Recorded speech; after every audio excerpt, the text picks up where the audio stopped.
Okay, we're back, and we're just going to move right into talking about a little bit more about the hemispheres of the brain because I find this fascinating. There's a lot in pop culture that talks about, my right brain or my left brain. And then there's studies that have shown, no, you're whole brained, and that everything you do requires both sides of the brain to do it effectively and efficiently. If you watch the corpus callosum video, which talks about a gentleman having that split so that he doesn't really have an effective corpus callosum, and you can see that it makes a big difference in some ways, but not in his day-to-day living, which is really, really interesting. But the two sides of the brain do perceive the world in very different ways, and that the brain is what we call lateralized. It has specializations. Each side of the brain has its specializations. So first of all, this corpus callosum, it connects only 2% of neurons in the cerebral cortex. So there's 300 to 800 million fibers that connect between them. Main purpose of many of these is inhibitory. So I think this is really interesting, that we think of it as being that which helps the brain communicate side to side, and it does. But remember that a message that a neuron sends can either be to excite, to say, yes, move this message forward, or to inhibit or stop something from happening. And so many are inhibitory, that cross. And it's sort of like saying, okay, you stay over there and do your part, and I'm going to stay over here and do my part, so that we are an efficient mechanism. So think about in an office, in a business, you can have people who do payroll, accountants and so forth, and then you're going to have people who do sales and people who do marketing. Now, say graphic design. Do you necessarily want your accountants doing your graphic design work? Probably not. Not their specialty. Do you want your graphic design artist doing your books? Probably not. Maybe not. I don't know. Maybe some of them are great at it. But it's not the job that they were signed on for. So the brain is a little like this. Different parts of the brain have different jobs. They're good at it. They're specialized at it. But you want your different departments in a company to communicate with each other, to be efficient. It's the same with the brain. We want them to be able to communicate, but we don't want them to get in the way. One little thing I read, and I need to look back for it, but one thing I read is that one thing can happen with a split corpus callosum is that the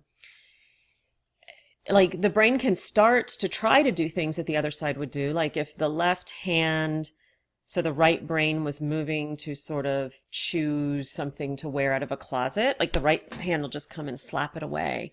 Like the left brain kind of bullying the right brain into what it wants. So, I mean, that could be challenging for sure to live with, but it just shows that these, they have their jobs and they're specialized at them. The bigger the brain, so we have proportionally, and we have the most complex brains of any species. The bigger the brain, the less interconnected it is, meaning that the less, the more specialized it becomes. So I think that's interesting too. So, okay, wait, I have more on this. So let's look at the right brain, which we talked some about in our 0 to 2. The right brain controls the left side of the body. It's longer, wider, larger, and heavier than the left hemisphere. It's what LH means, which is true in most social mammals. So remember that the right brain, okay, it has more white matter, white matter. When you hear that term white matter, it's myelination, the fatty substance that makes it white. So that's myelinated axons. The right hemisphere has more white matter than the left hemisphere, which means interconnectivity within the regions of the right hemisphere. So the right hemisphere has more connectivity between the different regions. And it uses a lot of different information around it. So remember that the right brain is very much connected to the body states and very much connected to the emotional states.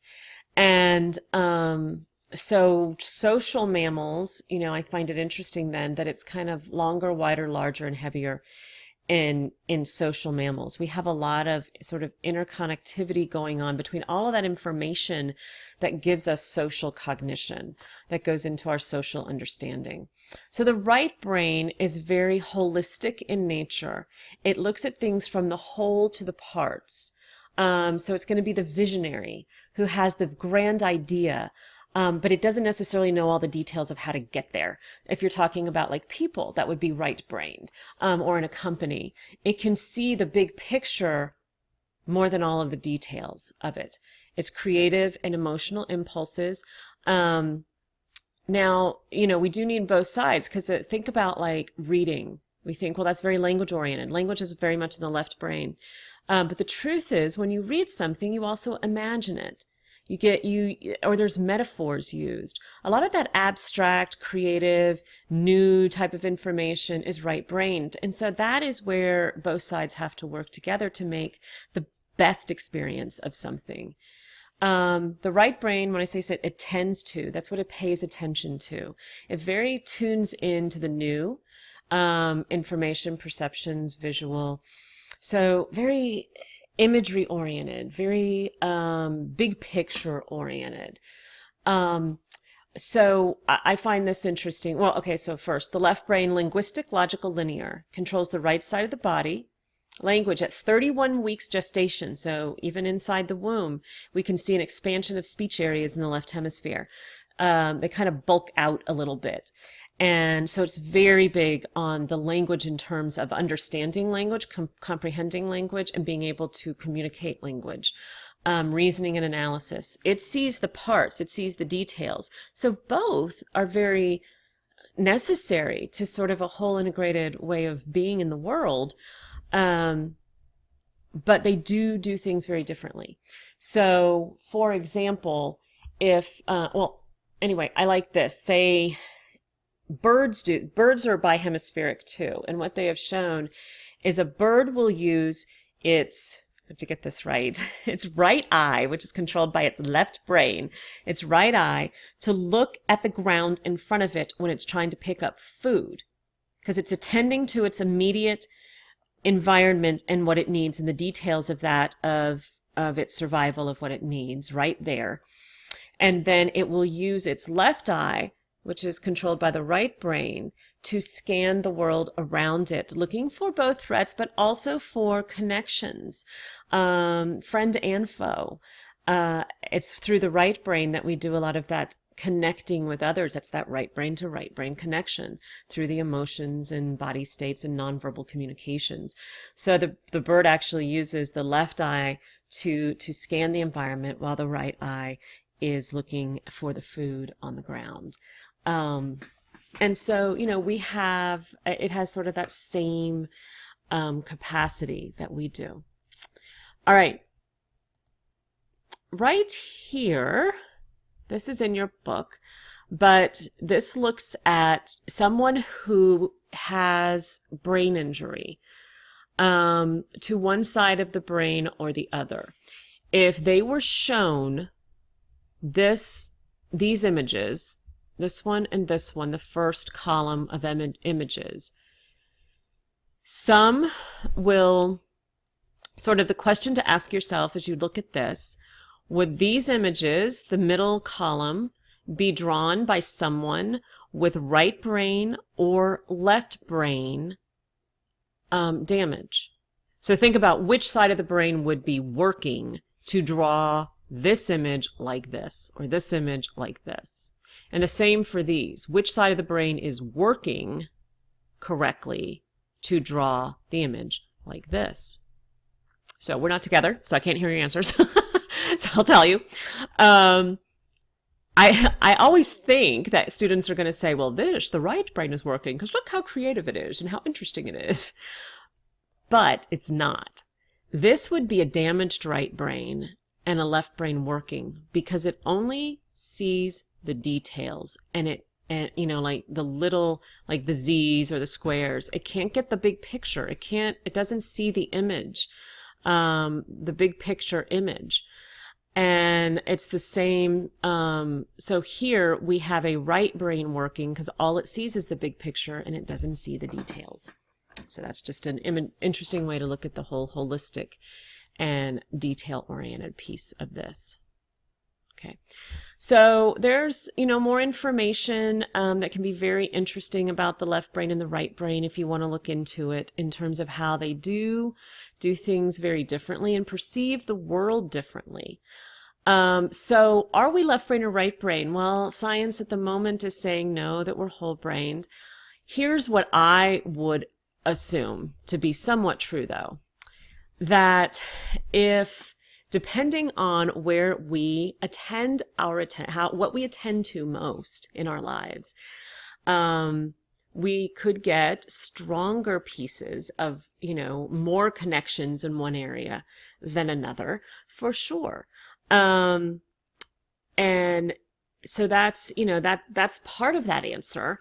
That doesn't mean that we ever only use one side of our brain, but that parts of that might be, just like a pianist is going to have stronger, is going to have bigger areas of the brain in certain places, like for their fingers that they use. Those are going to be bigger, probably auditory places, places that understand music, that take that in and hear tone and pitch, and all of that's going to sort of be bigger, have more neurons, more connections, the more it's done. So we have to remember. And so, do we see the world more one way than another? Are we more big picture oriented? Are we really good at the details? I don't think it means that you use one part of your brain or the other, but you might perceive the world as one of these sides of the brain, perceive it differently. And just like a company needs its accountants who see the details and attend to those things, and needs its planners and its visionaries to drive it forward, we can do with both. We need both, right? Details without the right brain does give things meaning. That's one thing that's really important to the right brain, is meaning. And so, details without a purpose can become they can become meaningless. But a vision without details can never happen or never come true. So I think we need to remember that both parts are very necessary. All right, I'm going to go back down here in the corner. So what does this mean, the left-handed child? Just something, handedness is genetic and cultural, and this will begin to show up, right, as our kids begin to write more as they go to preschool, or they get, holding crayons more and using these tools more and feeding themselves. We begin to notice, are they right or left-handed? By age 2, dominance becomes evident. There is a difference equals deficit error that for eons, many cultures, have believed that the right hand is better than the left hand. This goes along with the idea that the right side of the body is that one side of the body is better than the other side of the body. And that in some cultures you only wiped with the left hand because it was dirty, and you didn't shake people's hands with the left hand. And so, lots of different belief systems that grew up around that. And a lot of it may be that it was that, the right hand just seemed to be more, we saw it more often, that people were right-handed. And drew that whole difference equals a deficit idea, that there's something wrong then with those that are left-handed. And so we can see that some children are sort of forced to switch their handedness, and it can interfere with the lateralization of the brain and what's natural and normal for the brain. What's interesting, though, in people that are left-handed, we see a thicker corpus callosum, which may come from having to integrate to a right-handed world. That a lot more brain power has to go into how to use certain situations and tools and things when you're left-handed, because you live in a right-handed world, and so can actually benefit some of that brain flexibility for left-handeders. Okay, so maturation of the prefrontal cortex. As the PFC grows, are 2-year-olds great at it? No. 3-year-olds great at it? No.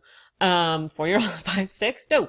That they don't have a fully developed prefrontal cortex. But as it grows, what we do begin to see, we see less and less temper tantrums. We also see, the 3-year-old who goes to preschool and can't sit in a seat or sit in a little circle for circle time. By 6 is certainly better at it. They're not going to be as good as the 8-year-old or the 10-year-old, but this is part of that PFC maturation.